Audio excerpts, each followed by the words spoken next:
Muchas gracias. Bueno, gracias. Vamos a empezar en relación a fístulas del tracto urinario. La fístula en general es una comunicación anómala entre dos órganos. Generalmente entre dos órganos huecos hay una comunicación entre ellos. Se comunica el epitelio, en la mucosa y en este caso muscular, ¿no? O pueden ser también fístulas que se pueden dar en superficies cutáneas, pero para efectos de la clase es una comunicación anómala entre dos órganos huecos. Generalmente la mayoría son adquiridas por intervenciones médico-quirúrgicas desde el punto de vista gineco-obstétrico en este caso, pero puede haber también desde el punto de vista del aparato digestivo, ¿no? Del aparato digestivo hacia el aparato urinario. Y se clasifican las fístulas según el órgano de origen, ¿no? Si se origina entre la vejiga y la vagina, es vésico-vaginal, o ureterovaginal, de acuerdo a donde se origina el punto de origen de la fístula. En general, los signos y síntomas son múltiples, son variables, y en el tracto urinario pueden existir varios tipos de fístulas, ¿no? Desde el punto de vista uroginecológicas, puede haber vésico-vaginal, ureterovaginal, vésico-uterino y uretrovaginal. O pueden haber combinaciones también, ¿no? En relación a las fístulas entéricas, vésico-entérica, ureteroentérica, desde el punto de vista de la pelvis renal, pieloentérica, recto uretral. En relación a las fístulas urovasculares, renovascular, pielovascular y ureterovascular, dependiendo de la ubicación de origen.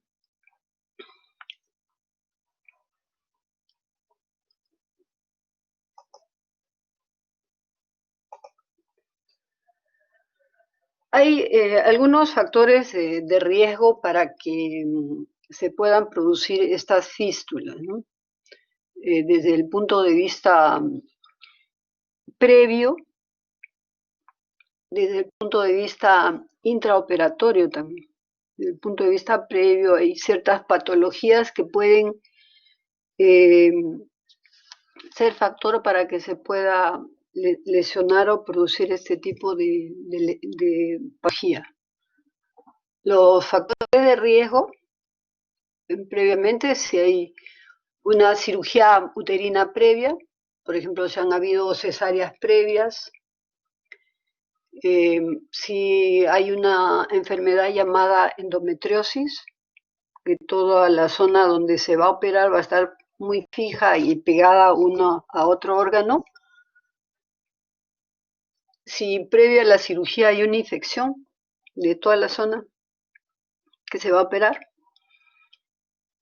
si hay una enfermedad inflamatoria pélvica, si hay radioterapia previa también, ¿no? Porque la radioterapia lo que produce al órgano en el que se ha sometido a esa radioterapia y algunos órganos vecinos produce fibrosis. Entonces hay una adherencia entre un órgano y otro, y es más fácil que haya una lesión durante algún tipo de cirugía, aunque se lesione el órgano que está pegado al órgano que se va a operar. Y acá es bien cierto que la lesión vesical es 3 veces más común durante la histerectomía abdominal. Es más fácil que se hagan lesiones cuando se hace cirugía abdominal que cirugía del útero, que cirugía por vía vaginal. En relación a la fístula más común en el aparato, en el tracto urinario, es la fístula vésico-vaginal. Más o menos un 75% de estas lesiones son durante cirugías pélvicas, desde el punto de vista ginecológico, ¿no? Es la causa más común. Puede haber también radiación previa,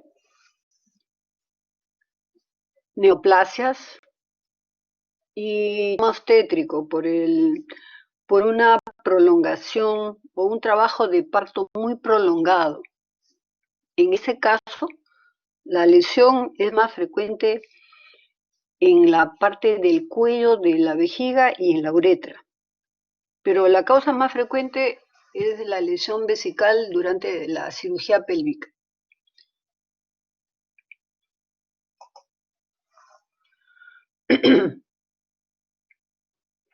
La incidencia de lesión en cuanto a cuando hay histerectomía, la más frecuente es de causa abdominal o por vía abdominal. Cuando se hace histerectomía vía abdominal es más frecuente las lesiones que por vía vaginal. ¿Y cuáles son los mecanismos? Generalmente se lesiona la vejiga inadvertidamente, muy cerca a la zona donde se va a extirpar el útero, muy cerca a la cúpula vaginal. Es ahí donde cuando se cierra la cúpula vaginal, al terminarse la cirugía, se pueden dar puntos cercanos a la vejiga y hacer esa lesión en la vejiga. Te produciría la lesión vésico-vaginal. También que durante la cirugía se utilice electrocoagulador muy cercano a la pared vesical y se necrose el tejido vesical hacia la vagina. También la sutura de la pared vaginal al cerrar la cúpula, la ligadura o sutura para controlar el sangrado.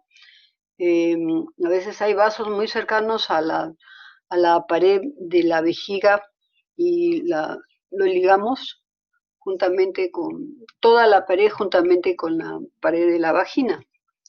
Y toda esa zona se va a necrosar también. Se puede formar esta comunicación entre vejiga-vagina. Les había mencionado que cuando hay un trabajo de parto prolongado, ¿no? A nivel de la vagina, el cuello de la vejiga, y cercana a la uretra proximal. Luego también puede haber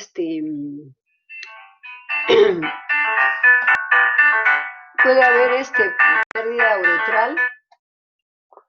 Oye, estoy en clase. ¿Es urgente? Sí, estoy en clase. Te llamo. Una hora y media, Ya, entonces, puede haber una pérdida uretral. Puede haber también, muchas veces después de la cirugía, incontinencia urinaria. Entonces uno puede pensar de que solamente es la incontinencia y no la fístula. Puede haber también lesión del uréter, pues se puede ligar el uréter, o después de la cirugía, como queda mucha fibrosis, quedar un poco fibrótico o comprimido un poco el uréter, se puede producir insuficiencia renal hay también fístula recto vaginal o cierre del recto, fibrosis del recto. En países desarrollados, esta prolongación del trabajo del parto casi no se produce, ¿no? En países desarrollados. Ya no hay ese tipo de lesiones. Entonces, la ubicación donde se va a producir la lesión cuando se hace cirugías del útero puede ser a nivel de la vejiga, ¿no? O la lesión en esta zona, ¿no? La vejiga que va hacia la vagina. También se puede producir del uréter hacia la vejiga. Aquí lo más importante cuando uno opera una cirugía, estamos convencidos de que lo más importante es que uno se dé cuenta durante la cirugía de que ha lesionado algún órgano. Muchos cirujanos o ginecólogos lo que hacen es llenar la vejiga antes de cerrar, llenar la vejiga con suero o con un poco de azul de metileno para ver si hay escape de orina por la probable zona de lesión. Pero muchas veces no nos damos cuenta, ¿no? Porque la necrosis no se produce en ese momento. La necrosis se va a producir en unos días, al 10 o a los 14 días después de la cirugía, cuando se liga. Pero cuando se produce un orificio en la vejiga, en el momento en que operamos, podríamos darnos cuenta. Igual cuando se lesiona el uréter. Muchas veces uno se da cuenta, pero muchas veces también pasa inadvertidas estas lesiones, ¿sí? Entonces, ¿cómo se presenta la fístula vésico-vaginal después de haber terminado la cirugía, después de algunos días? No se presenta inmediatamente. Cuando se va produciendo necrosis del tejido en el que se ha lesionado, se presenta más o menos a la semana o a los 10 días o 14 días. Entonces, pero a veces la paciente cuando se retira la sonda, que son más o menos a los 2 días de la cirugía, al primero o segundo día de la cirugía, a veces a los 7 días ya comienza a perder orina y uno piensa que de repente es porque está produciéndose incontinencia urinaria, ¿no? Entonces puede haber drenaje por la vagina, ¿ya? Y en ese caso ya cuando se presenta después de la semana o después de los 10 días ya podríamos sospechar, ¿no? Entonces lo que nosotros tenemos que hacer es ubicación de la zona donde se ha podido lesionar. Se hace examen vaginal con el espéculo para definir exactamente si se ve la fístula o no, la cantidad de orina que se está perdiendo por esa zona, y si hay infección local, si hay prolapso asociado, la profundidad y también ver cuál es la amplitud también de la vagina para saber si podemos, si podemos hacer que esa fístula cierre solamente colocándole sonda o si la fístula ya no va a cerrar. Entonces tenemos que ver la ubicación. Si es a nivel preureteral, o sea, pretrigonal o posttrigonal. Por ejemplo, si hacemos el examen en la vagina y observamos un orificio que esté más o menos cerca a la uretra, entonces es preureteral o pretrigonal.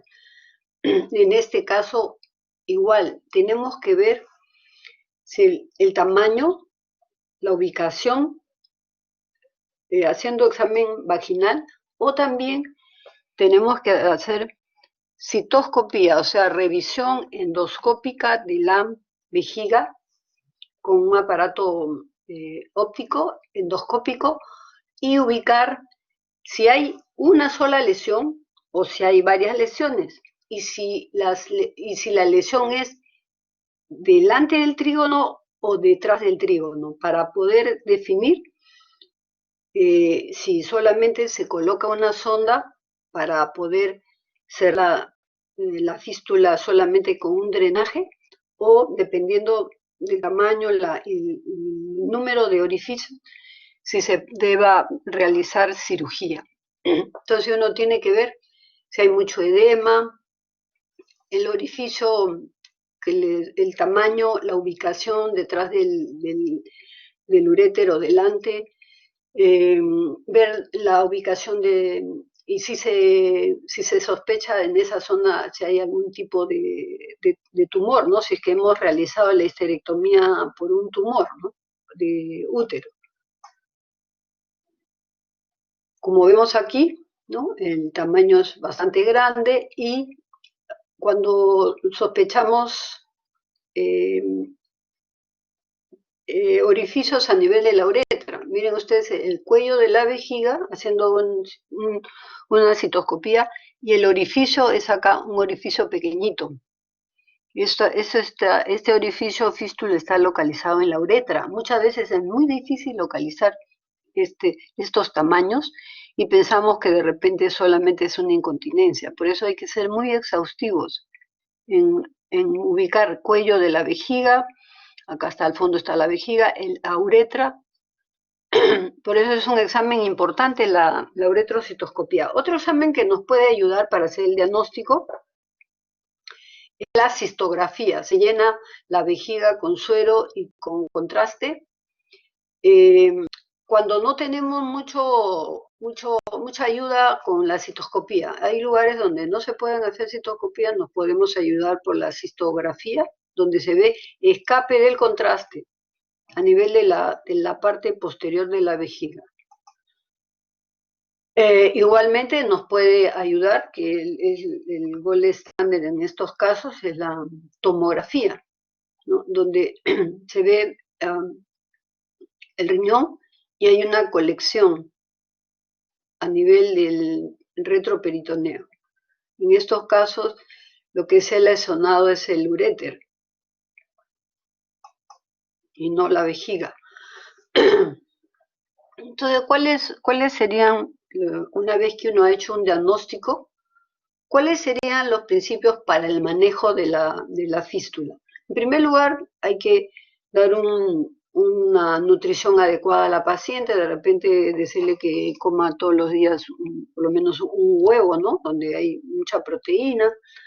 Hay que eliminar la infección, un drenaje adecuado. Muchas veces cuando las fístulas son menores de 1,5 centímetros o menos, se puede cerrar la fístula solamente con un drenaje adecuado, ¿ya?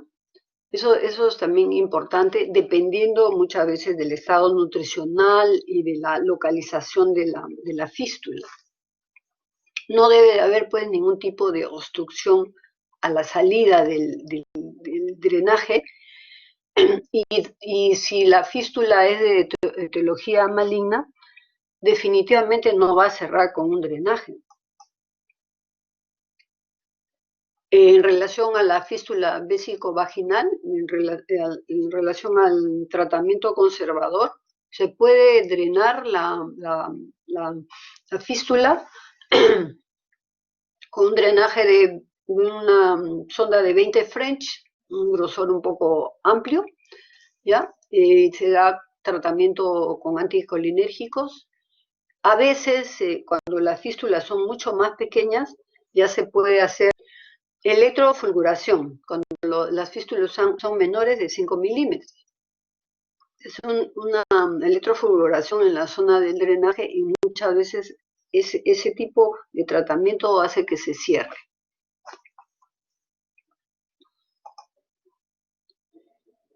Por otro lado también, cuando tratamos ya de hacer la cirugía, tenemos que hacer una adecuada exposición del tracto fistuloso.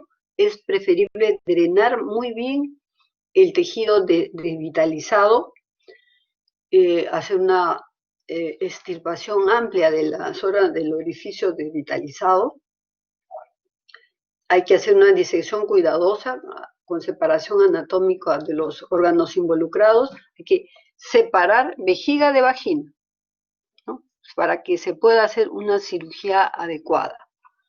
Si hay material sintético que hayamos colocado o si se ha puesto suturas que tienen largo drenaje, hay que sacar, largo tiempo de absorción, hay que sacarlos y hacer un cierre. Además, es preferible sacar todo ese trayecto fistuloso, ¿no? Y que nos va a permitir que haya bordes muy viables. Aunque se produce sangrado, pero a veces el hecho de hacer un drenaje, una excisión de ese trayecto fistuloso para evitar que no haya después necrosis, ¿no?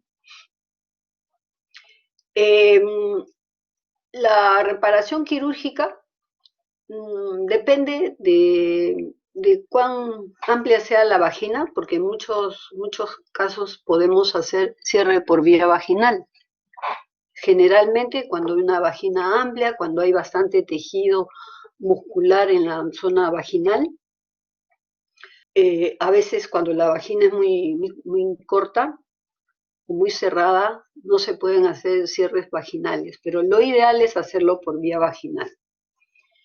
Y las fístulas causadas por problemas malignos sí se deben de cerrar más o menos después de los 12 meses de transcurrida esta fístula.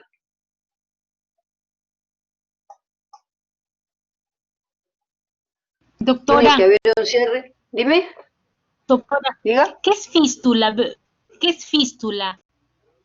Fístula es una comunicación entre dos órganos huecos. O sea, hay un orificio entre ambos órganos, que se produce en este caso que estamos conversando por cirugías, generalmente cuando se hacen histerectomías y se lesionan vejiga, se hace algún hueco, se necrosa cuando se utiliza un electrocoagulador o cuando se ponen puntos muy ajustados, esa zona entre la vejiga y la vagina se puede necrosar y formarse una comunicación o sea, es una puerta que se forma entre la vejiga y otra puerta en la vagina, de tal manera que se juntan y hay una comunicación. Fístula, F-I. No debería haber fístula. Normalmente no. No debería la fístula es patológico. La fístula es una complicación de una cirugía ginecológica u obstétrica. Ginecológica muchas veces también cuando se operan prolapsos. Al cerrar la pared de la vagina se agarra parte de la vejiga en ese punto que se está cerrando la vagina y se forma una penetración entre la vejiga y la vagina, que es patológico. La fístula no es algo normal, es patológico. Fístula es una comunicación anormal entre órganos huecos o entre la piel y el exterior, ¿no? Se forma una comunicación en la piel y entre el tejido y la piel. O en este caso, entre vejiga y vagina o uréter y vagina, que no es normal. Es porque ha habido una lesión entre la vejiga y el útero. Normalmente cuando se opera el útero, cuando se extirpa el útero, no debe de haber lesión de la vejiga. Y es la causa más frecuente de lesiones que producen los ginecólogos. Por eso estamos presentando esta patología, para evitarla, ¿no? La fístula no es normal. Se puede producir una fístula entre una alteración del intestino hacia la vejiga. En estos casos se produce cuando hay divertículos entre el intestino y la vejiga. El divertículo se pega hacia la vejiga. Esas son fístulas que no son provocadas quirúrgicamente. O un cáncer del intestino va invadiendo a la vejiga, la perfora. Y hay una comunicación entre el intestino y la vejiga, que no es normal. En este caso es una comunicación por hiperpresión, por invasión de la patología oncológica. Pero en el caso que estamos hablando es hecha por el cirujano. Es una lesión que se realiza durante la histerectomía o durante las cirugías vaginales, en la que se lesiona a la vejiga o se puede lesionar el uréter también. Y hay una comunicación. Hay salida de la orina a través de la vagina, que no es normal. Entonces hay que repararlo. Hay que cerrar ese orificio que se ha provocado entre la vejiga y la vagina o entre el uréter y la vagina. ¿Está respondida tu pregunta? ¿Has entendido? ¿Sí? Sí, doctora, gracias. No, qué ocurrencia. Ya, entonces, ¿cuáles son las metas del tratamiento?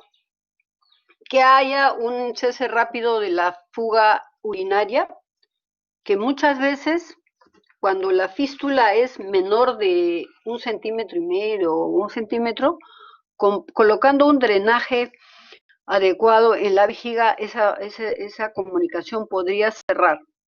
Más o menos se deja unas 6 semanas.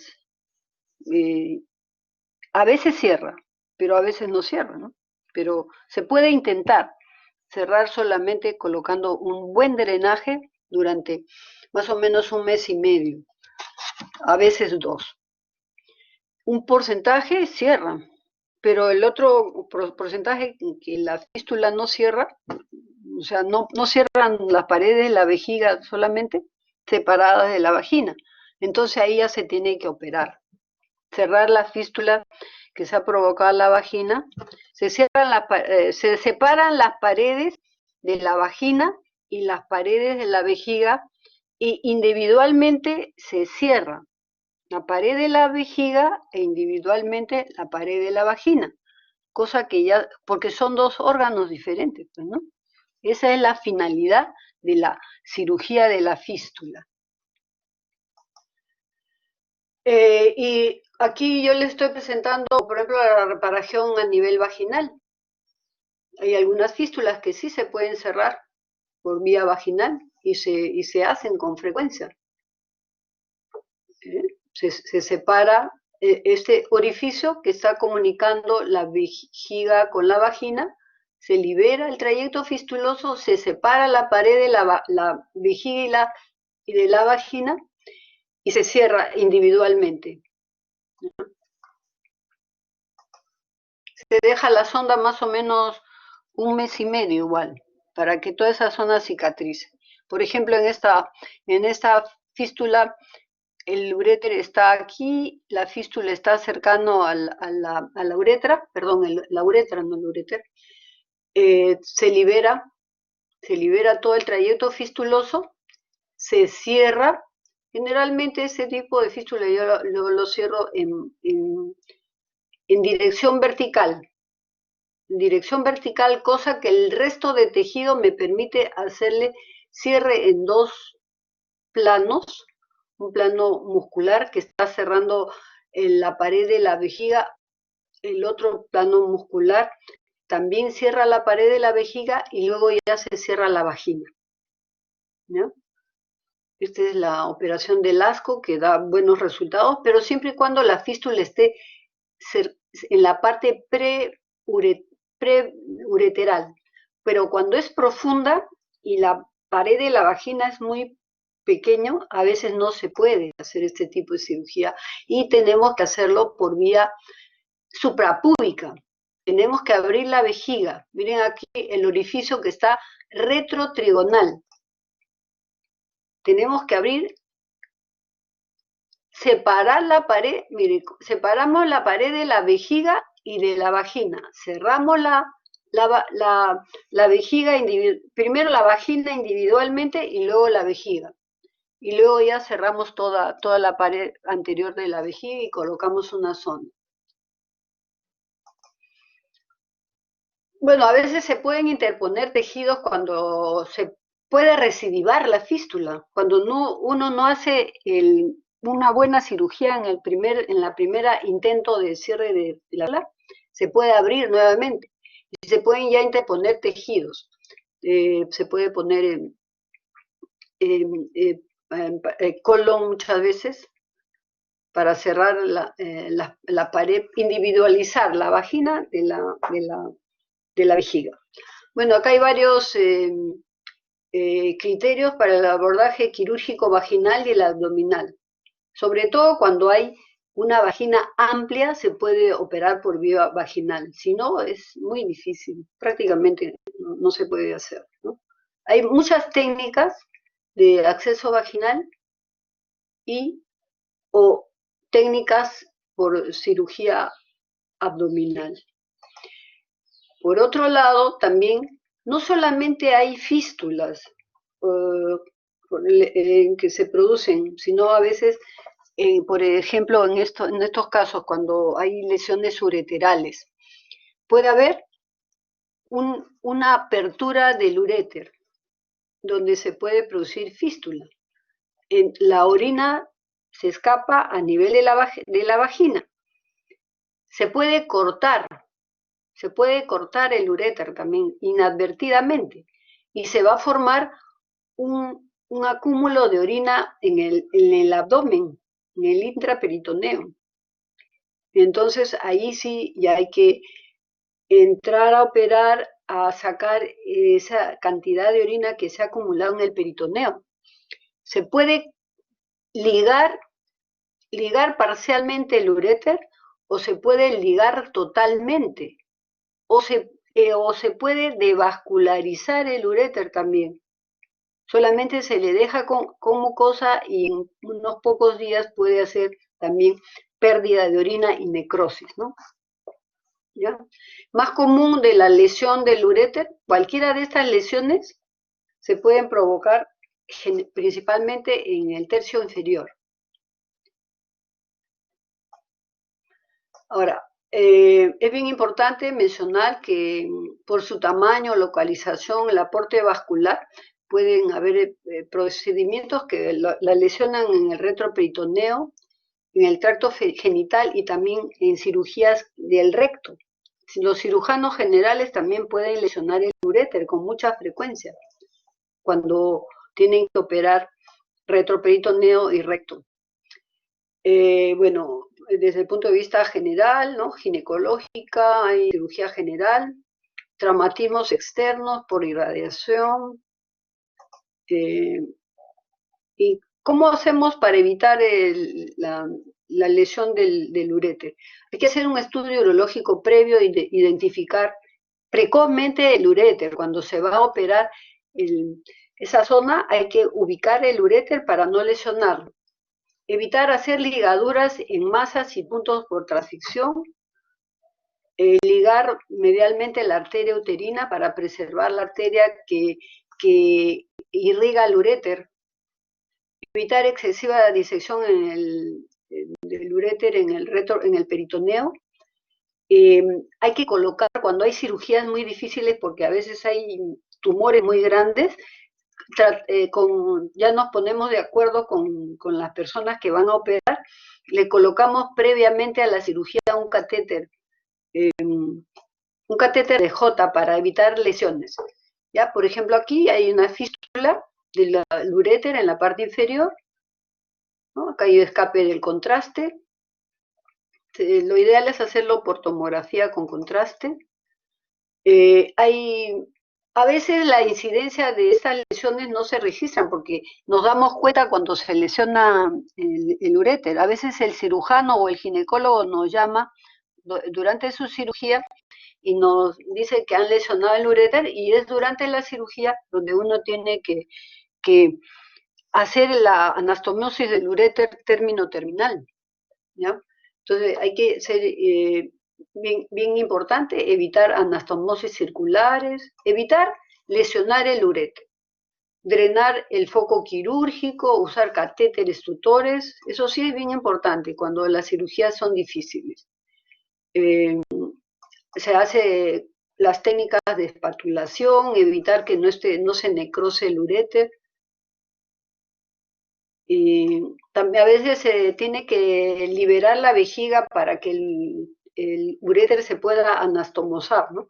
Por ejemplo, acá se ligó un uréter, inadvertidamente se ligó, se dejó un absceso renal y luego se tuvo que hacer una anastomosis término-terminal en la que ya se ve el pasaje de la orina hacia la vejiga.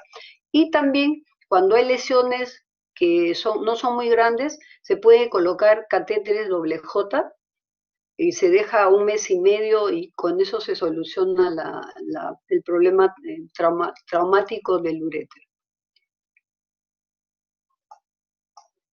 ¿Hay alguna pregunta acá? ¿No? Ya, continuamos con el síndrome uretral. ¿Ya? ¿Pasó?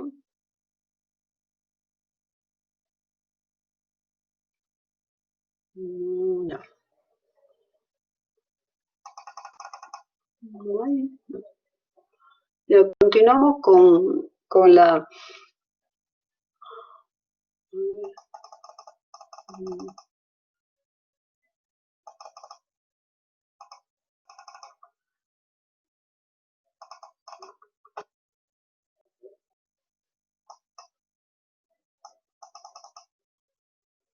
Ya, vamos a continuar con incontinencia urinaria hasta que, a ver, voy a ver qué es lo que ha pasado con el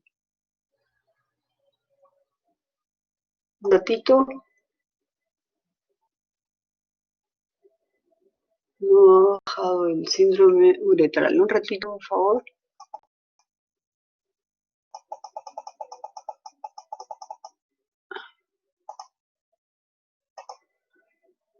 Ya, vamos a continuar con el síndrome uretral. Ya, el síndrome uretral es un conjunto de síntomas que es específico de la mujer. Por eso se llama síndrome uretral, en el que hay muchas causas que producen este síndrome uretral. En primer lugar, para decirles que la etiología o la embriología del aparato genital y del aparato urinario se debe de manifestar que ambos derivan del mesonefros. Entonces, eso significa que mucha sintomatología es común a ambos sistemas. Es decir, puede haber sintomatología desde el punto de vista común al aparato urinario y al aparato ginecológico, por ejemplo, la disuria, la polaquiuria, el dolor genital, pueden ser comunes a patologías tanto ginecológica como urológica. Las vías urinarias generalmente no se ven muy afectadas por la acción estrogénica, ¿no? Pero el trígono, la uretra y la vagina son derivados embriológicamente del seno urogenital y por lo tanto hay concentraciones de receptores para estrógenos. Por eso les menciono en relación a los síntomas, ¿no? ¿Ya? La uretra, la uretra, la vagina y el trígono más que todo, ¿no? En la uretra hay infinidad de glándulas. La uretra femenina mide 3.5 centímetros de largo, está compuesta por varias capas musculares y hay una mucosa donde hay varias glándulas, hay vasos, hay nervios y se refiere que también hay ciertos receptores estrogénicos, ¿no? en la uretra. También es importante mencionar que la uretra y la vejiga están localizados en el suelo pélvico y el suelo pélvico está compuesto sola por una parte ósea y muscular y ligamentar. Todo el suelo pélvico está fijo por todos los órganos del suelo pélvico están fijos por este conjunto de músculos que en su conjunto se llaman elevadores del ano, donde hay la uretra, la vagina y el recto. Entonces, hay ligamentos y músculos que fijan a todos estos órganos.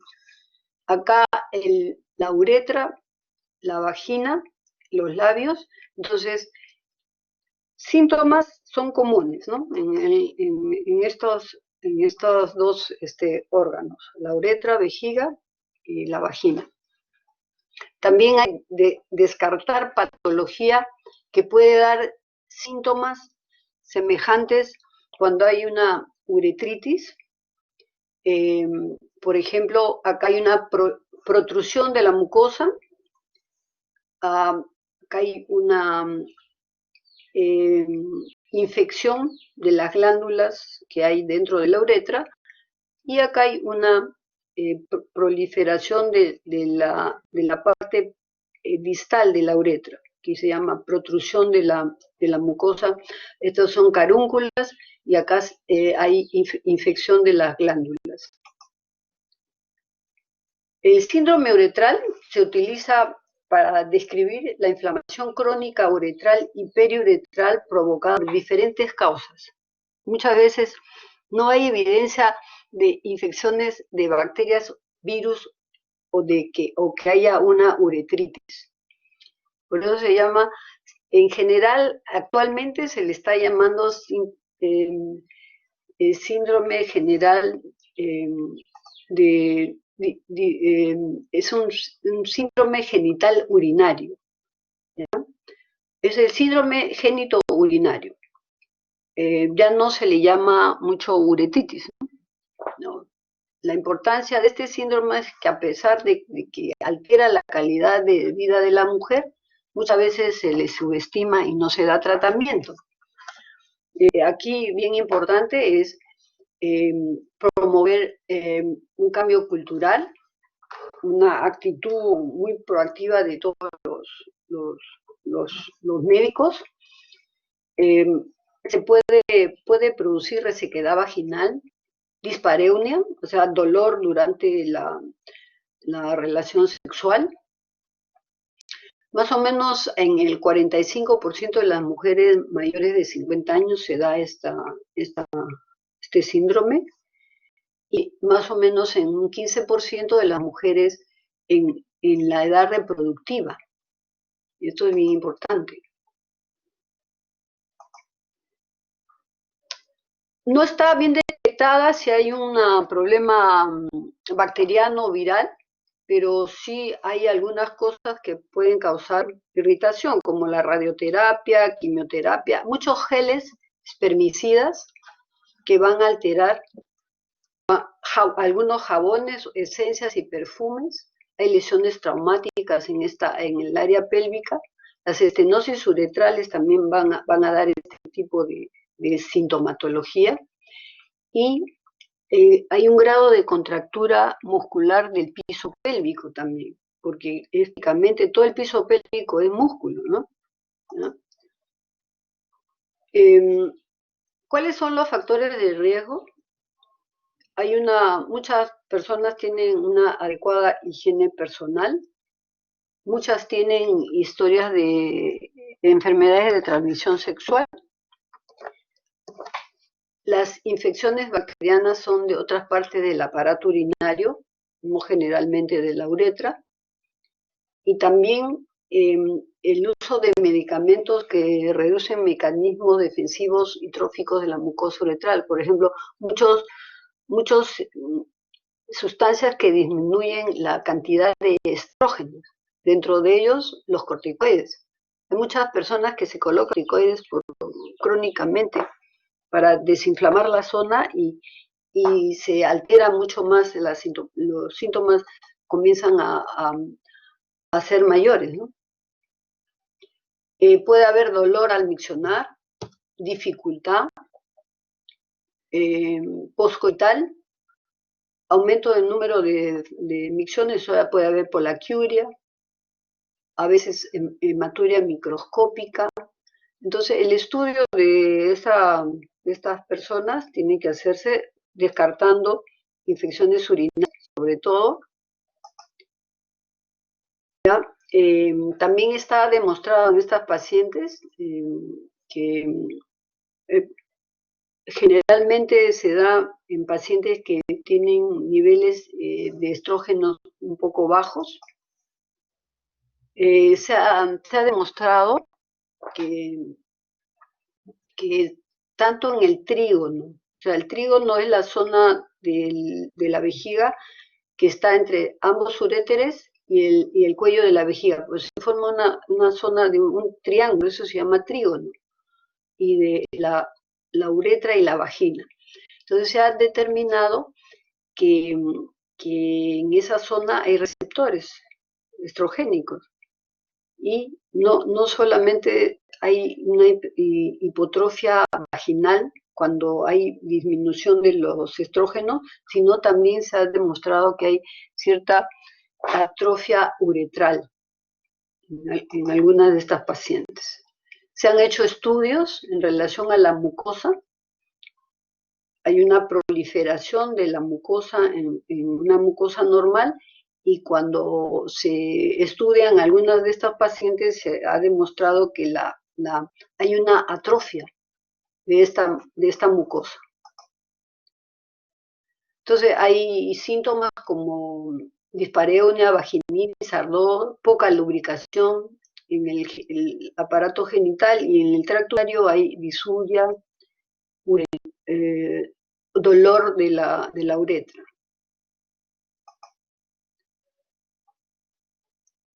Hay un desequilibrio de la flora vaginal, descenso de los órganos pélvicos, o sea, hay prolapso, y hay una atrofia de toda la zona vulvar.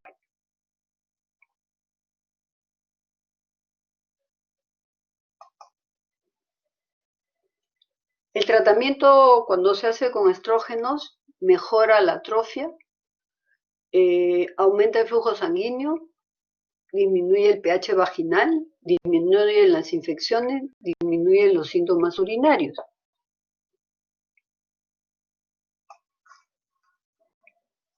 Esto referente al síndrome uretral, al síndrome genital de la mujer, ¿no? ¿Qué cosa es la atosis renal? La atosis renal es una alteración de la posición del riñón. Normalmente el riñón se desplaza más o menos hasta unos 5 centímetros, entre 2 a 5 centímetros cuando hay una inspiración profunda o cuando se coloca en posición de bipedestación, o sea, al pararse. Esta tosis renal o nefrotosis es una exageración en esta capacidad de desplazamiento del riñón. Todos los estudios refieren que no es una malformación, sino que es una alteración en esta posición del desplazamiento, ¿no? Que se refiere como que es una variante anatómica normal. Más o menos un 80% de estos casos se cubren en forma fortuita, no dan síntomas. Pero más o menos se presenta en un 20% en las mujeres y en un 2% en los varones. Y la frecuencia es entre los 30 a 40 años. Es más frecuente en el lado derecho, en un 70%, y menos frecuente en el lado izquierdo. Y a veces también es bilateral.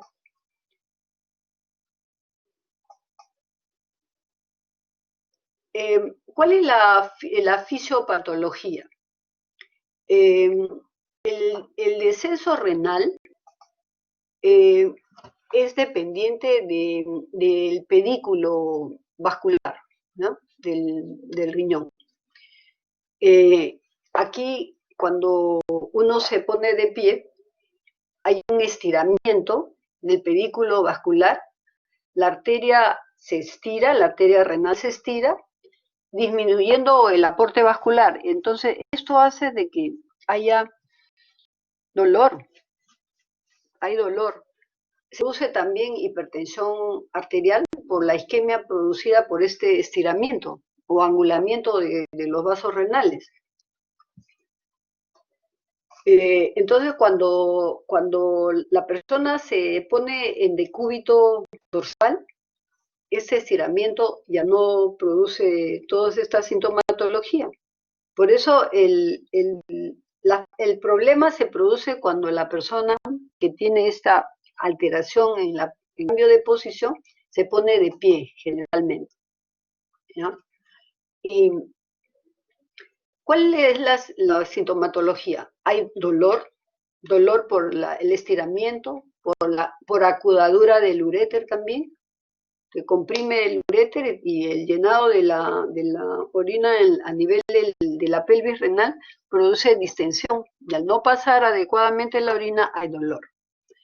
Puede haber trastornos circulatorios, puede haber hipertensión, puede haber también sangrado porque hay ruptura del fornix, por la hiperdistensión de la pelvis renal. Se acompañan también algunos síntomas digestivos, como náuseas, pesadez después de las comidas. El riñón se adhiere al duodeno y produce sintomatología intestinal y biliar. En cuanto a la etiopatogenia, es provocada fundamentalmente por los mecanismos de sostén. Generalmente dicen que se aparece en gente muy delgada, que no tiene mucho panículo adiposo en esa zona, que la fijación renal es dependiente de los tractos fibrosos y conectivos que relacionan la cápsula del riñón a las fascias perirrenales. Pero este riñón tendría una debilidad adquirida del tejido conectivo, de los músculos. Eso es la etiopatogenia. Y esos tractos fibrosos muchas veces son muy delgados en algunas personas, y por eso estos tractos fibrosos Doctora, Dime. doctora, la tosis renal es cuando el riñón desciende, no baja. Claro, baja exageradamente. Dicen que normalmente se mueve 2 centímetros a 5. En estos casos, cuando la persona se pone de pie, baja exageradamente. No es una ectopía, porque la ectopía es un riñón fijo en una zona fuera de la región lumbar, pero aquí es que se moviliza y luego se coloca un poco más alto el riñón. Miren acá este dibujo, por ejemplo, miren que cuando uno se para, se pone de pie, se moviliza más o menos 2 a 5 centímetros. El otro dibujo, por eso jala a la arteria, también comprime la unión pielo-ureteral. El uréter conserva su longitud normal, ¿no? ¿Ven? Puede haber también, más que todo, vamos a ver, solamente cuando se coloca uno de pie, ¿no? Miren, se toma la radiografía en decúbito dorsal y acá la urografía, la radiografía en posición de pie. Miren, hay un movimiento más o menos, ¿no? Sí, miren, si este está el polo inferior acá, va a caer un poco más debajo del polo inferior. ¿Cuál es la razón? Miren, cómo al ponerse de pie, esta posición está en decúbito dorsal y la arteria, los vasos. Al ponerse de pie, se cae y se estira o se elonga la arteria y por eso da dolor. ¿Cómo se hace el diagnóstico? Con un radiorentograma en posición de pie. Y ahí se ve cómo el flujo de orina se queda atrapada el radiorenograma, radioisotópico. Normalmente es así, ¿no? ¿Ven ustedes?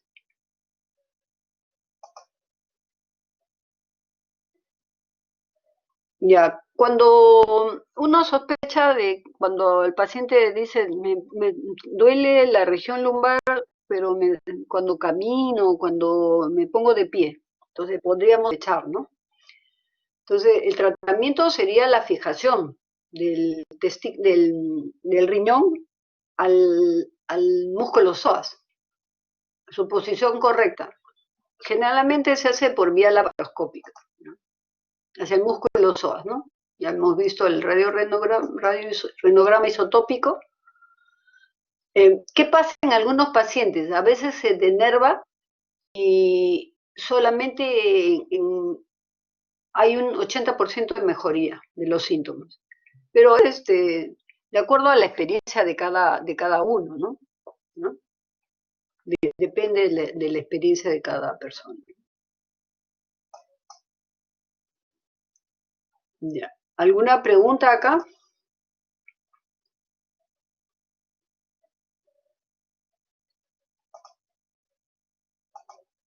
Y ahora vamos a hablar sobre la incontinencia urinaria. ¿Qué cosa es la incontinencia urinaria? Según la Sociedad Internacional para la Continencia, hecha el año 2012, pero ahora hay algunos otros cambios, pero se sigue manteniendo esta definición. Dice que es la pérdida involuntaria de la orina a través de la uretra, que es objetivamente demostrable y que constituye un problema higiénico y social en quien lo padece, ¿no? Hay que considerar lógicamente que solamente la pérdida de orina por la uretra, no está considerada la fístula, por si acaso, ¿no? ¿No? Entonces, para entender que es un problema que sí constituye un problema social, ¿no?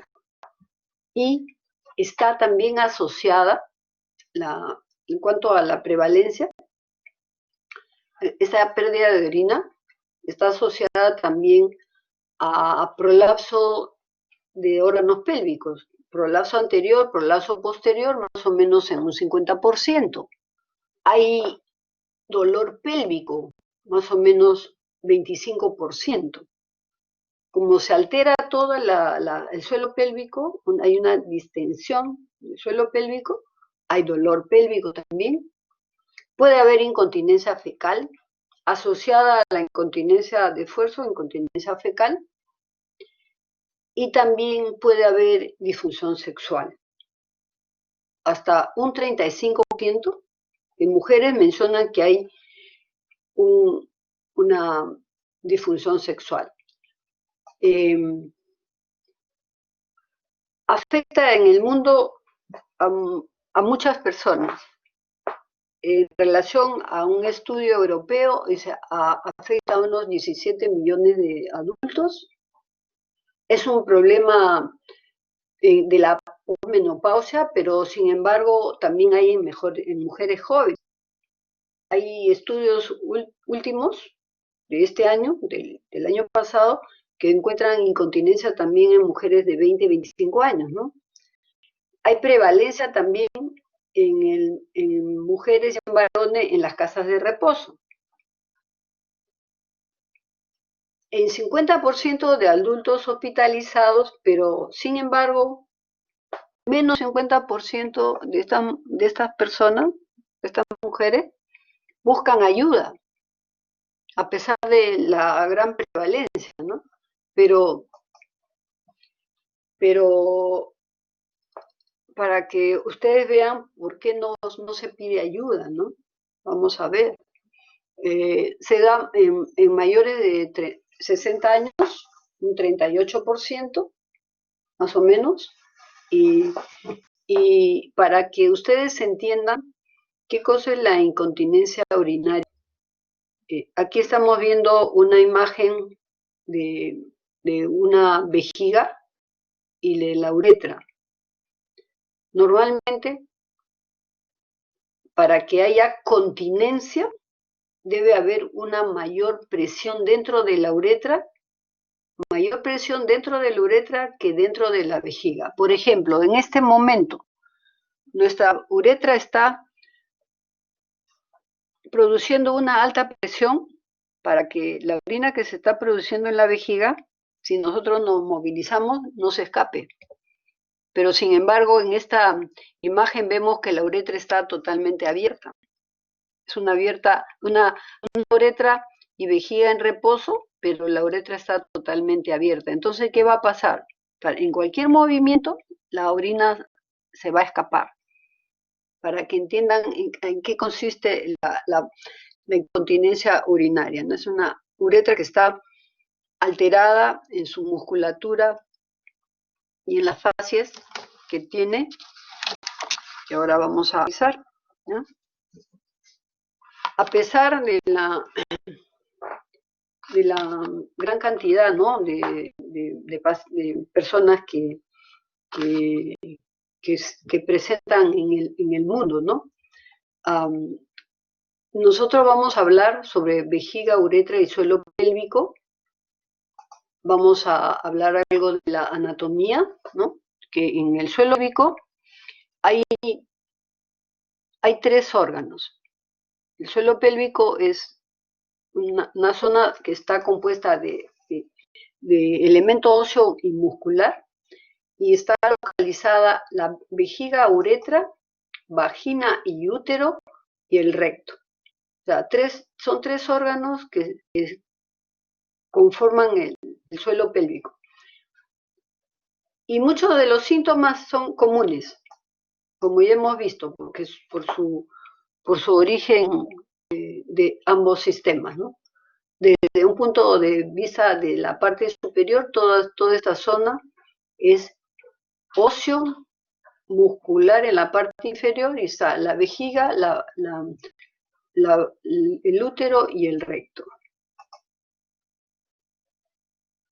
En relación a la fisiología, hay 2 partes de la micción, la parte de continencia y de micción. La vejiga es un órgano muscular, un órgano hueco, es un reservorio de orina. La orina recibe la vejiga recibe a la orina que cae de los riñones. Y esta parte de continencia o de llenado es gracias al cierre uretral. La uretra debe estar permanentemente cerrada a alta presión para evitar que esta orina se escape. Cuando ya tenemos ganas de orinar, aumenta la presión dentro de la vejiga y se abre la uretra. O sea, hay un sinergismo vésico-uretral o vésico-esfinteriano. Y esta vejiga se llena de acuerdo, aumenta su presión de acuerdo al volumen de llenado. No aumenta rápidamente la presión y se escapa. También hay una patología que produce incontinencia urinaria al producirse esa, contracciones involuntarias del detrusor y pérdida de orina. Es un tipo de incontinencia. Pero normalmente esa es la continencia, la fase de la micción son la continencia y la evacuación. Durante el llenado de la vejiga hay poca presión, pero la uretra sí está totalmente alta la presión, igual que el suelo pélvico. Y al momento de misionar aumenta la presión dentro de la vejiga y se abre la uretra y se relaja el piso pélvico. Hay receptores, células que controlan los movimientos de este músculo detrusor. Receptores en todo el músculo detrusor que se llaman receptores colinérgicos, que son muscarínicos, receptores adrenérgicos en la uretra y en el cuello, y beta 2 y beta 3 bloqueadores, que tienen que ver mucho en el acto de la micción. Para que haya una micción adecuada, tiene que haber una uretra sana, donde hay ligamentos, que es el ligamento pubouretral, que es el más importante en la incontinencia. En la parte inferior es el uretro pélvico, que son los dos músculos más importantes para que la continencia. Y los músculos del suelo pélvico o elevadores del ano. Actúan estos dos ligamentos como una hamaca, comprimen y relajan, ¿no? Comprimen y relajan. Y se encuentra en la parte media de la uretra. Nuevamente, para mencionarles que la parte media de la uretra es la zona de continencia. Y en el suelo pélvico existen músculos. A todos se les llama elevadores del ano, pero por su ubicación hay pubo-coccigio, porque viene desde el pubis hasta el coxis. Esa es la zona del orificio, del agujero o del orificio transobturatriz, y los elementos de todo del músculo que forman y coquejan a la uretra, la vejiga y al útero. Hay ligamentos útero-sacro, ligamentos cardinales que también fijan en su posición intraabdominal al útero. Y uno de los elementos importantes que no se altera con el embarazo ni con el parto es el ligamento sacroespinoso. El único que no se altera. Pero todos son elevadores del ano, los músculos, ¿no? Y toma dos nombres de acuerdo a la zona en que se encuentran, ¿no? Pubo-coccigio, pubo-uretral, pubo-vaginal, pubo-rectal. Para que haya una adecuada micción tiene que haber un sistema nervioso central adecuado. El centro ordenador de la micción se encuentra en la corteza frontal. Si hay alteraciones a nivel de la médula, van a ver alteraciones también en la vejiga.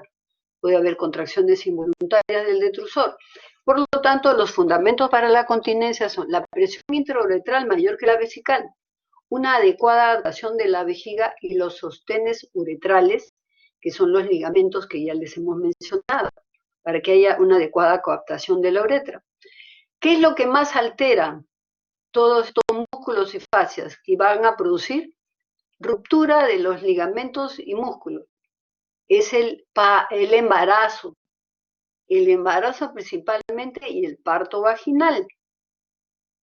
Miren cómo se rompen los músculos y fascias, ¿no? Entonces, en el piso pélvico hay un área anterior, media y la posterior, ¿ya? Localizada la uretra y la vejiga, el útero en la parte media, en la posterior se puede producir rectocele o enterocele. Hay tres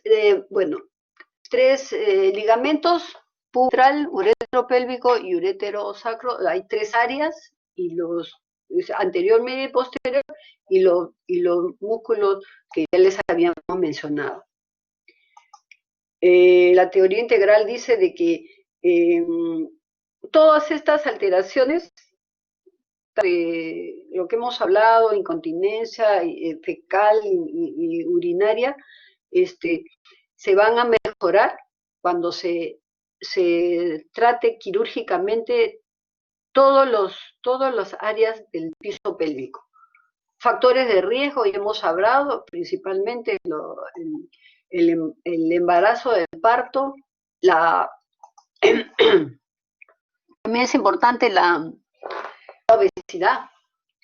¿Y por qué no consultan? ¿Por qué no consulta solamente el 50%? Porque les da vergüenza, porque no saben que hay técnicas para dar tratamiento. Se hace un interrogatorio para ver cuáles son los síntomas en relación a su actividad sexual y a la actividad fecal también. Hacemos exámenes abdominal, perineal, vaginal, neurológico, también es importante. Contracciones del piso pélvico. Se hace la prueba de la tos para confirmar que hay pérdida de orina. Si hay asociados procesos, cúpula vaginal, compartimiento posterior. ¿Cómo evaluamos? Le indicamos que hagan un diario miccional para ver si el paciente, cuánto micciona durante todo el día, durante la noche, cuántas veces se despierta, eso es bien importante, un diario miccional. ¿Cómo hacemos el diagnóstico? El diagnóstico del tipo de incontinencia urinaria, por medio de un estudio urodinámico. El estudio urodinámico lo que nos mide es la presión dentro de la vejiga y dentro de la uretra. ¿Y qué es lo que se mide? Es la presión intravesical, la presión rectal y la presión del detrusor, que es la presión más importante. ¿Cómo lo hacemos? Colocando 2 catéteres dentro de la vejiga y uno en el recto para medir, para reproducir lo que la paciente nos informa sus síntomas, ¿no? Reproducir los síntomas de la paciente. Si tiene incontinencia de esfuerzo, si tiene incontinencia por apremio. Entonces, este examen va a medir la sensibilidad, la presión de llenado. Cada vez que llenamos, por ejemplo acá, hay el flujo de la orina, la cantidad de orina que se ha llenado. Esta es la presión dentro de la vejiga, la presión rectal y la presión del detrusor. Llenamos la vejiga, hacemos toser a la paciente, vemos que no hay pérdida de orina.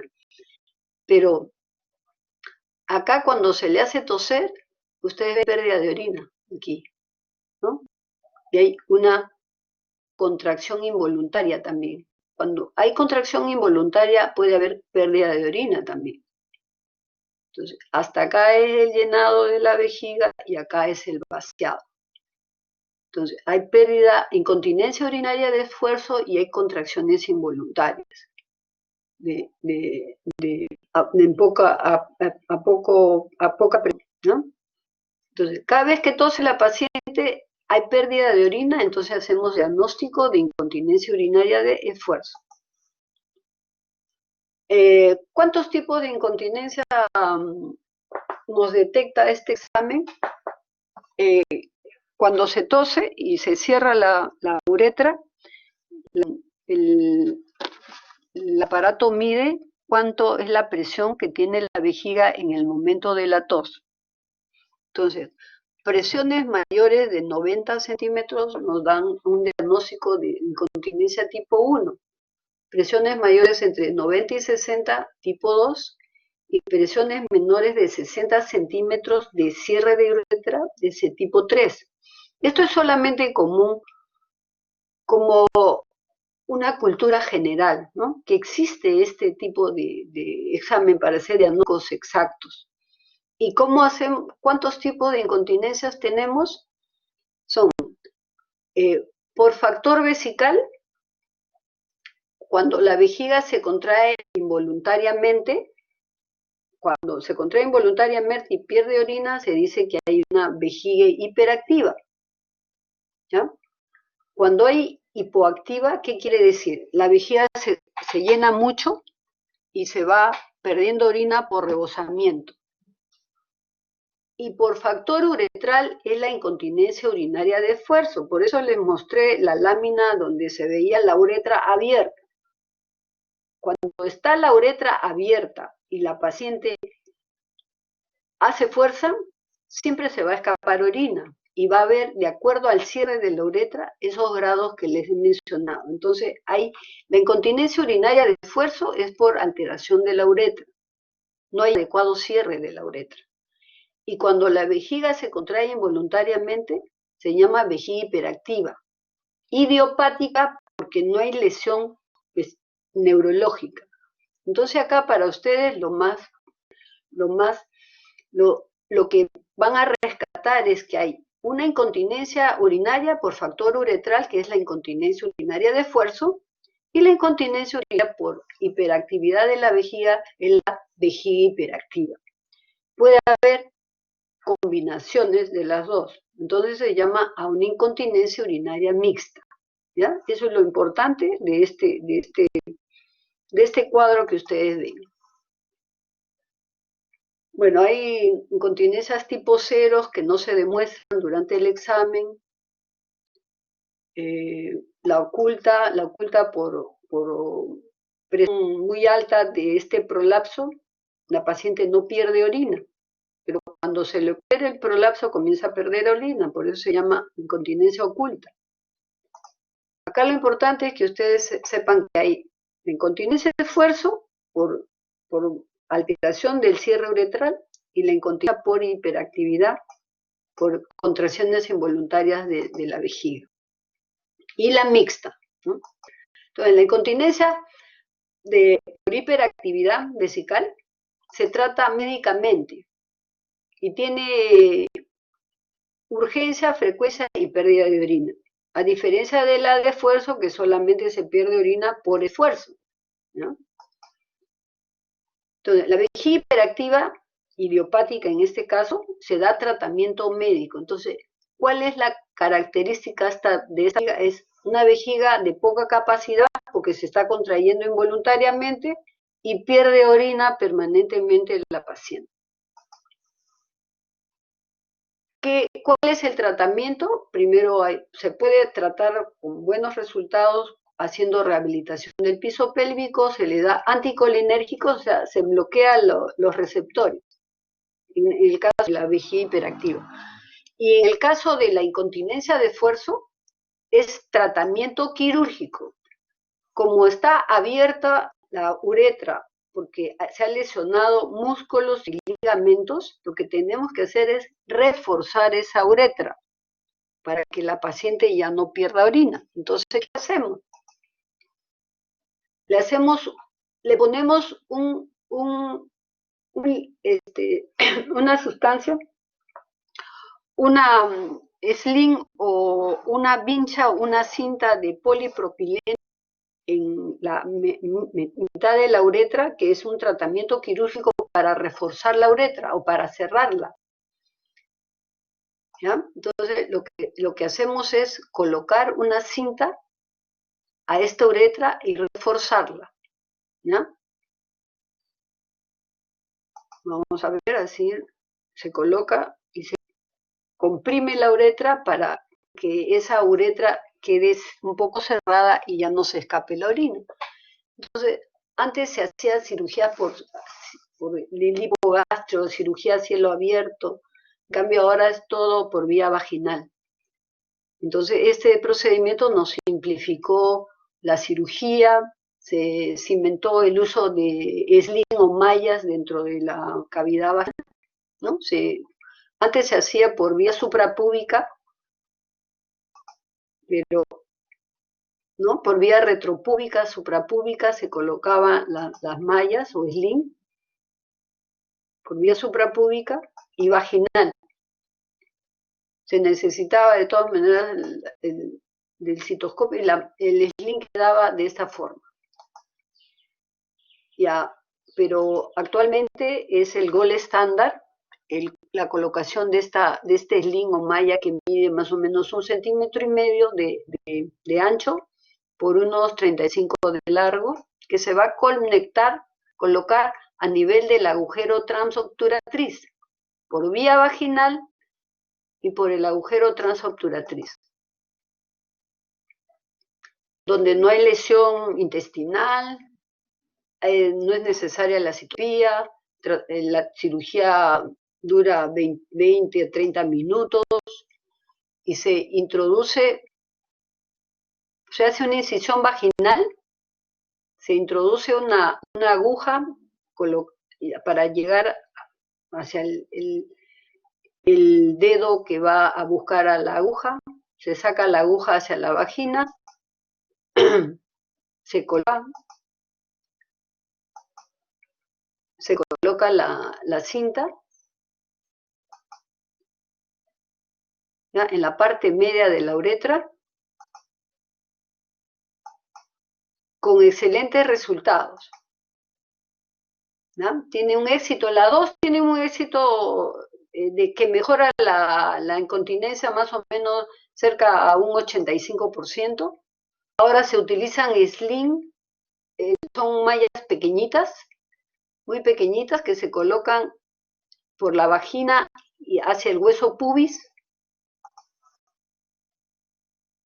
La finalidad es comprimir la uretra y evitar la pérdida de orina. También puede haber, hay sustancias inyectables cuando la uretra está totalmente abierta y hay pérdida de orina, por medio de la citoscopía y se hace un abón de esta sustancia que puede ser colágeno, se cierra el orificio de la uretra y se mejora la incontinencia. También hay aponeurosis que se está utilizando actualmente, te coloca por el agujero transobturatriz. Igual, centímetro de largo por unos 10 centímetros de ancho. ¿Ya? ¿Listo? Esto es en relación a la incontinencia. Ahora vamos a hablar un poco sobre la vejiga neurogénica. ¿Qué cosa es la vejiga neurogénica? La vejiga neurogénica es una entidad que es muy común en varias especialidades. Como son alteraciones de la dinámica miccional, tanto del comportamiento de flacidez o espasticidad de la vejiga, y que se originan en el sistema nervioso central y periférico. Y es una de las patologías muy importantes, primero, por su frecuencia, por la gravedad y también por las connotaciones psicosociales y económicas en los pacientes, porque bruscamente una persona pues se vuelve lesionado medular y lógicamente no solamente le atañe al paciente, sino a toda la familia, ¿no? Nuevamente, para mencionar, vejiga, uretra y suelo pélvico igual en el varón, ¿no? Que se debe de hacer los estudios. El varón, la uretra se divide en anterior y posterior. La anterior es la peniana, la vulvar, y la posterior es la membranosa y la prostática. Pero la alteración es acá dentro de la uretra. Puede haber una vejiga hiperactiva, principalmente, ya hemos pasado esto. Los receptores son importantísimos porque gracias al descubrimiento de estos receptores se han creado medicamentos que van a bloquear la actividad de la vejiga hiperactiva o mejorar la actividad de la vejiga que no se contrae adecuadamente. Entonces, para mencionarles nuevamente que hay un receptor en el centro ordenador de la micción que está en la corteza frontal. Aquí sí, bien importante que se recuerde. Pueden haber lesiones a nivel cervical, pero lo importante que ustedes recuerden es que a nivel sacro se encuentra el núcleo más importante de la médula. Las lesiones por encima de este sacro S2, S4 son las lesiones más peligrosas, que pueden provocar alteraciones del tracto superior. Y las lesiones por debajo de esta lesión no van a producir alteraciones del tracto superior. Van a producir de repente dificultad para orinar, pero no van a producir esas contracciones involuntarias a alta presión dentro de la vejiga que van a producir reflujo, daño renal. Eso es lo importante. Primera neurona, por encima de S2, S4, puede provocar daño renal. ¿Ya? Hay mucha patología, como los accidentes cerebrovasculares, la diabetes mellitus. Felizmente la diabetes produce alteraciones por debajo de alteraciones de la sensibilidad, por debajo del S2, S4. Felizmente, con la gran cantidad de pacientes que hay hoy en día. Acá lo importante, nuevamente, las lesiones por encima de S2, S4 son las que debemos de evitar que hagan daño al riñón. La vejiga, en estos pacientes que se produce reflujo, es una vejiga pequeña que se contrae a alta presión, ¿ya? Y produce daño, hiperpresión en el uréter, hiperpresión en el riñón, y produce insuficiencia renal. Esa es la finalidad de dictar la charla. Cuando hay una hiperactividad de la vejiga, alta presión, reflujo, hidronefrosis, daño renal. Ven acá la hidronefrosis. ¿Ya? ¿Cuáles son las causas de esta patología? En primer lugar, las causas congénitas, el mielomeningocele, que creo que es el daño más grave que hay en este tipo de patología, los lipomas intramedulares, los quistes dermoides, espina bífida oculta, es una falta de cierre del arco posterior de la columna vertebral. El arco posterior de la columna vertebral, entonces la médula sale al exterior. El niño nace con tejido nervioso fuera del cuerpo. Entonces es una emergencia neuroquirúrgica. El neurocirujano lo que hace es liberar la piel, hacer cetoplastía y cubrir. Pero ese paciente ya viene con alteraciones del tracto superior desde nacido, muchos casos de estos pacientes, ¿no? Luego también las causas traumatológicas, principalmente las lesiones medulares, pero pueden haber también cerebrales de los nervios periféricos. Dime, diga, ¿alguna pregunta? Ya, las causas más frecuentes son los accidentes automovilísticos, sobre todo en gente joven. Pueden haber causas vasculares, disfunciones cerebrales, enfermedades desmielinizantes, el Parkinson, la esclerosis múltiple, las discopatías. A veces el que causa el problema es el cirujano, a veces se equivoca de disco malogrado, disco de intervertebral, saca otro disco y lesiona peor al paciente. Las iatrogénicas, cuando hay extirpación amplia de carcinoma de recto, de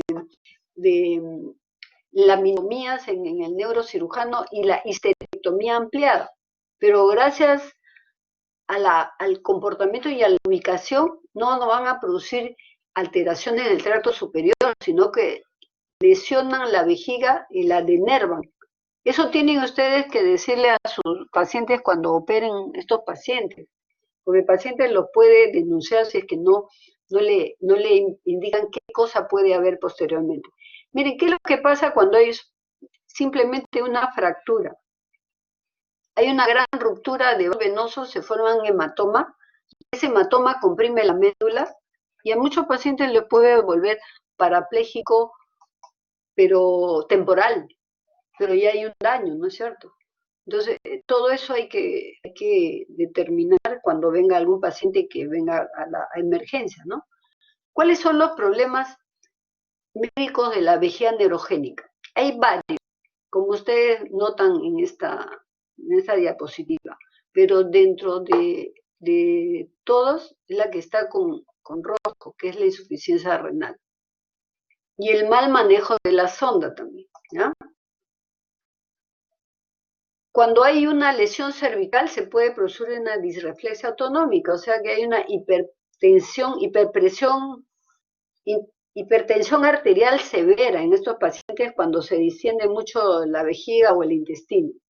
Puede haber disfunción sexual, infertilidad y el intestino neurogénico también. Más o menos un 25 a 30% de estos pacientes puede llegar a la insuficiencia renal.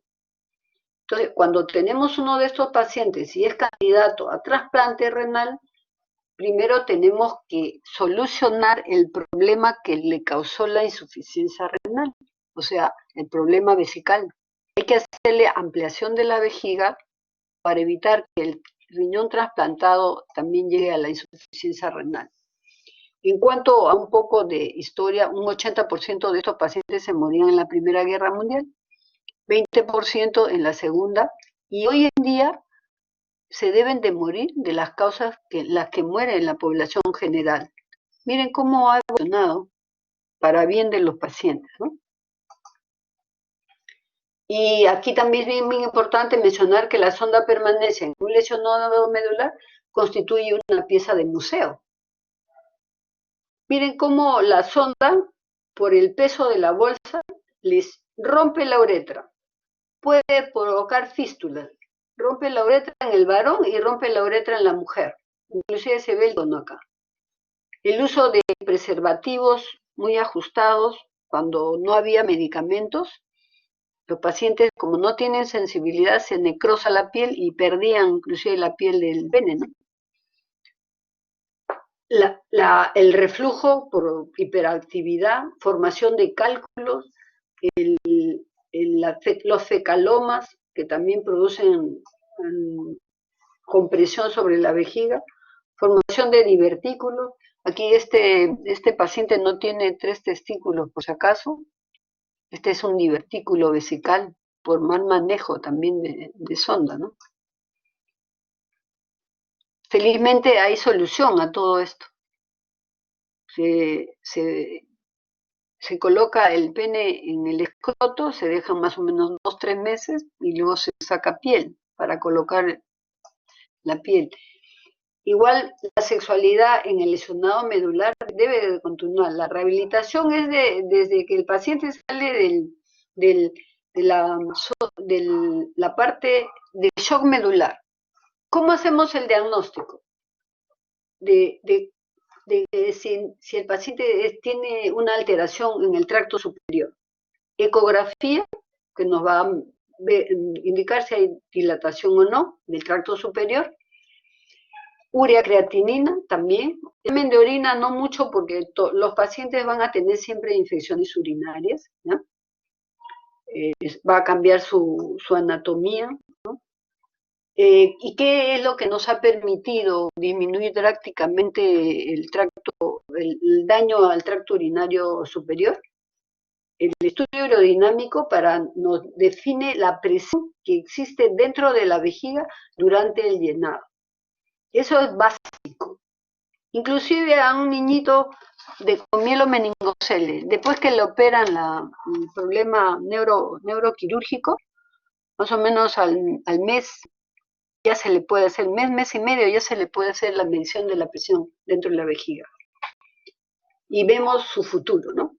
El uso de drogas anticolinérgicas, el uso de cateterismo intermitente, que es fundamental. Nuevas técnicas quirúrgicas que ya no se hacen mucho, felizmente, por el uso de medicamentos y el cateterismo intermitente. Y el uso de la toxina botulínica dentro de la vejiga. Bueno, hacemos el diagnóstico, ya hemos mencionado, con el estudio aerodinámico. Y si nosotros vemos acá un estudio normal, la presión dentro de la vejiga al llenado no debe ser mayor de 40 centímetros de agua. se llena y se evacúa acá. En cambio acá un paciente al que le llenamos 50 centímetros comienza a contraer con presiones cerca a 80 centímetros de agua, casi 100. Entonces, estas curvas que nos indican que esa vejiga está a alta presión son fundamentales para evitar que ese paciente tenga una insuficiencia renal.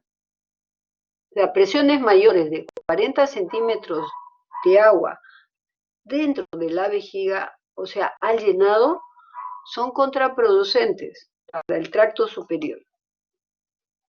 Y hay fármacos que van a actuar sobre el detrusor, trígono y el esfínter, aumentando o disminuyendo su actividad. Eso es fundamental. ¿Y cuáles son los objetivos del tratamiento? Prevenir o reducir el daño del tracto superior, evitar la incontinencia y evitar la impactación fecal también. El tratamiento médico también es fundamental. Se dan medicamentos anticolinérgicos, o sea, medicamentos que bloquean la hiperactividad, inclusive hasta en los neonatos.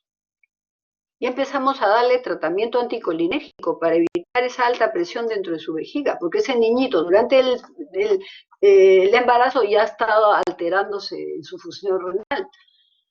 La toxina botulínica también ha sido un paso importantísimo. Colocamos inyectable dentro del músculo. Inyectamos dentro del músculo en 30 partes, 30 zonas de la vejiga y nos mejora considerablemente. Pero como primera línea está el tratamiento médico por vía oral, los anticolinérgicos, los beta bloqueadores 2, 3, ya si no asociado al cateterismo intermitente. Si no mejora las contracciones involuntarias, se coloca toxina botulínica. ¿Y qué cosa es el cateterismo intermitente? Después de la Primera Guerra Mundial, se colocaban sondas permanentes, estériles. Pero el doctor Lapides, el 72, dice, no, hay que hacer cateterismo estéril limpio. No estéril, limpio. O sea, ¿qué cosa significa eso? Hacer que los pacientes, los familiares del paciente o el mismo paciente ya cuando es mayor, se haga solo su cateterismo, con lavado, con agua y jabón, colocándose catéter limpio 3 veces al día o 4 veces al día. ¿Para qué? Para disminuir la distensión vesical. Una vejiga que está sometida a alto volumen, a alta presión, va a dañar el tracto superior, dilatarlo, y lo importante es comprimirlo cada 8 o cada 6 horas.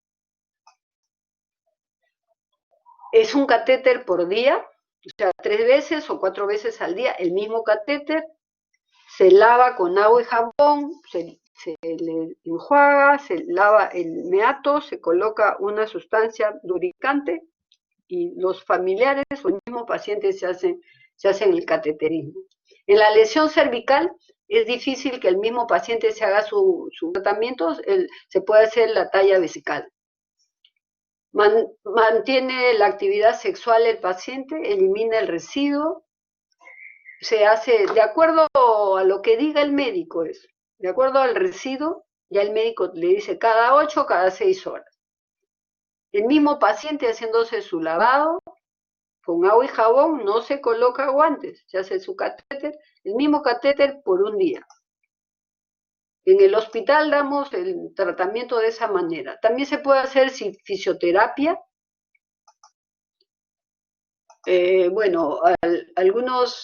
Antes hacíamos aumento de la vejiga, aumento de la capacidad de la vejiga y disminución de la presión con intestino.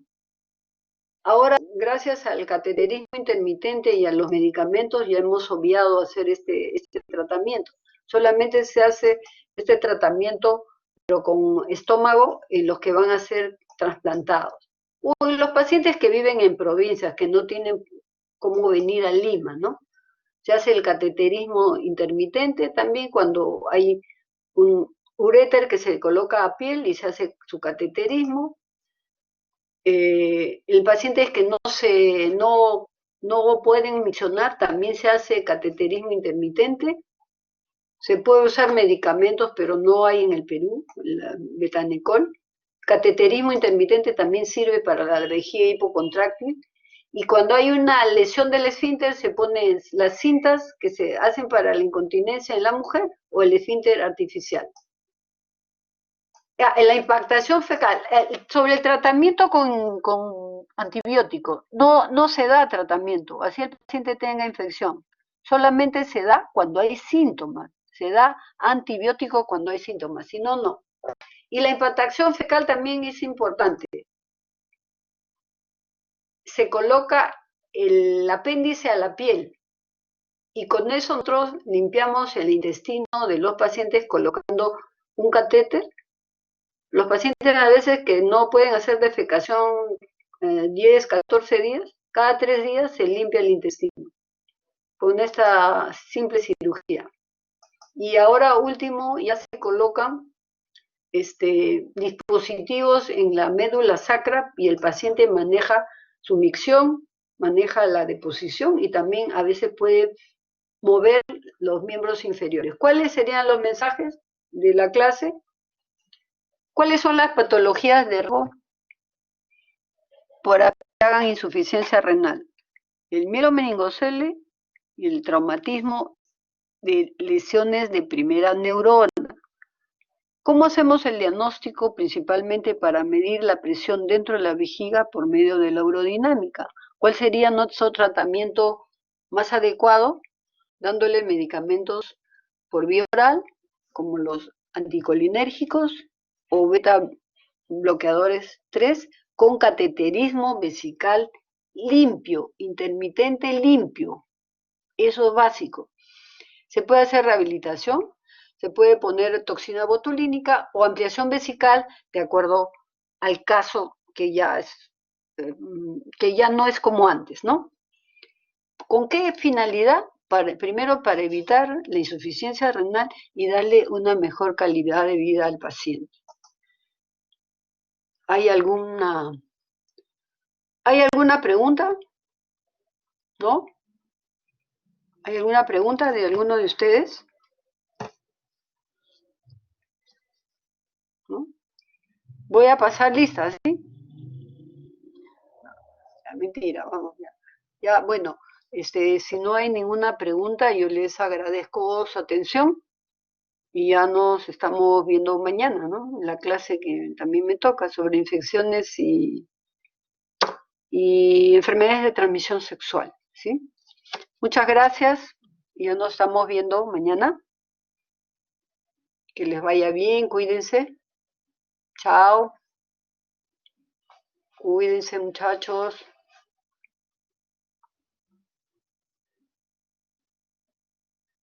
Chao, que les vaya bien. Hasta mañana.